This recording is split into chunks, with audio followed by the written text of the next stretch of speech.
Who joins a crying child mid-flight, wipes her tears with his sleeve, and offers his last candy even though he barely has enough for himself. That man is a father. A father fighting battles no one sees. And on a stormy Tuesday morning, one of those fathers boarded a plane with a backpack full of dreams, and a broken heart he hid behind a tired smile.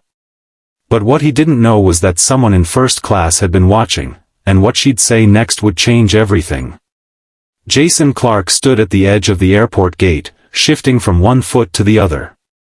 His 6-year-old daughter, Ellie, held his hand tight, her teddy bear drooping under one arm, its fur ragged from love and travel. Jason had just spent the night in the terminal, curled up on a bench with Ellie's head in his lap, their flight postponed, his wallet thinner than his nerves. He wasn't supposed to be here. He was supposed to be home in Denver, fixing broken plumbing for a living, not chasing after his ex-wife who had taken their daughter's passport and moved to Florida without warning. Only the courts had stepped in, giving Jason full custody after months of custody battles, stress, and whispered prayers into the silence of empty nights. Now, he just had to get Ellie home. Back to their tiny apartment. Back to a life they could rebuild. But they'd missed 3 flights already. Every time he scraped enough money together, the prices rose again.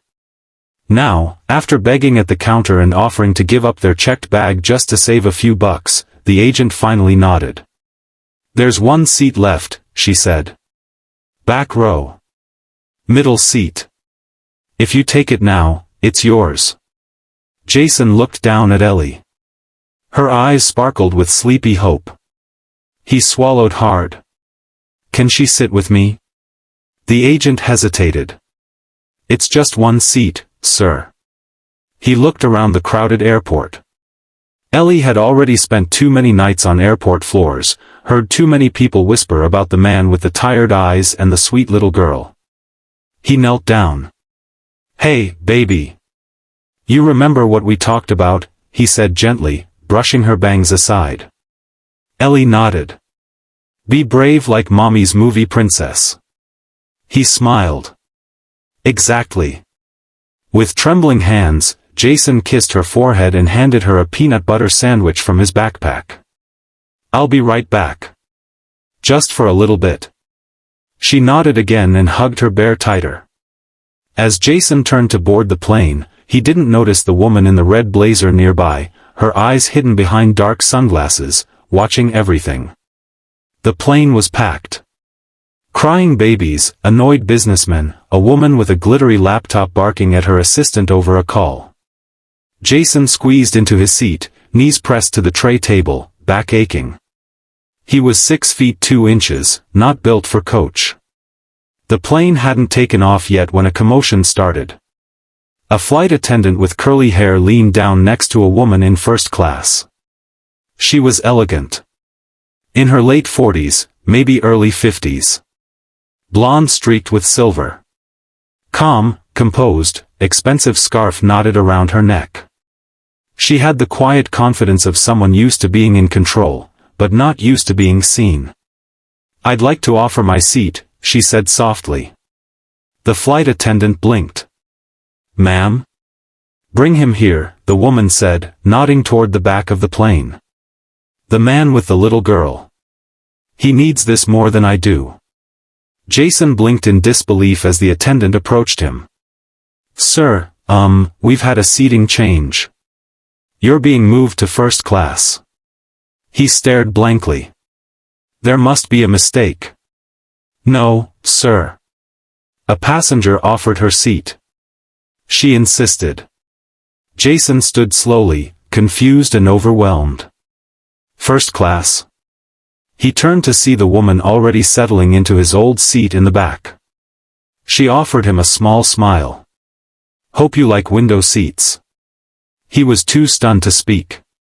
When he finally reached the plush leather seat in first class, Ellie was already tucked into the seat next to him, a warm blanket pulled over her lap. The flight attendant winked. "She found a way to be here with you. The woman said she'd take care of it." Jason swallowed the lump rising in his throat. "Who was she?" Halfway through the flight, Ellie fell asleep. Jason couldn't.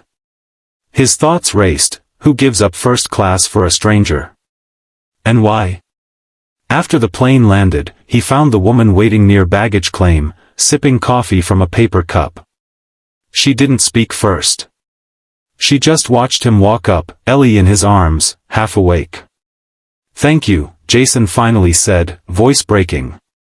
"I don't know how to repay you." She smiled gently. "You don't have to. Just promise me something. Anything. Love that little girl with everything you've got." Jason's throat tightened. "Always." The woman looked down for a moment, her expression unreadable. "My son," she whispered, "was your daughter's age when I lost him. Drunk driver. I never got to say goodbye." Jason's heart dropped. He reached out, instinctively touching her hand. "I'm so sorry." She looked at him with misty eyes. "Seeing you, fighting so hard to get her home, it reminded me of him. Of what a parent's love looks like. I guess. I just wanted to be part of something good again." Jason didn't know what to say. So he didn't. He simply pulled her in for a hug. A long, deep one. For a moment, grief met hope. And something beautiful rose from the ashes. Weeks passed. Then months. Jason and Ellie made it home. He fixed sinks again, folded laundry late into the night, helped Ellie with reading and practiced braiding her hair from YouTube tutorials. But he never forgot the woman. One day, he received a letter. No return address. Just 2 tickets inside, to a children's ballet recital in Miami. Ellie's favorite. And a note. From someone who believes in your story. Room 12B, Hotel by the Beach. Come if you can. He went. Of course he did. There, by the balcony overlooking the ocean, the woman stood. Her name was Margaret. She had started a foundation for single parents in crisis. Jason's story had inspired it. She wanted him to be the first speaker. The first employee. The face of it. "I can't speak in public," Jason said nervously. Margaret smiled. "You spoke when it mattered. To your daughter. That's all that counts." 1 year later. Jason stood on stage, Ellie waving from the crowd, Margaret beside her. He told their story, about broken flights, broken hearts, and unexpected kindness. And he ended it like this. Sometimes, the smallest seat on a plane becomes the biggest turning point in your life. And sometimes, a stranger's kindness isn't just a gift, it's a doorway to everything you never dared to dream. You never know who's watching. You never know whose life you're changing just by refusing to give up. Kindness isn't always loud. Sometimes, it whispers from 30,000 feet above, and changes everything.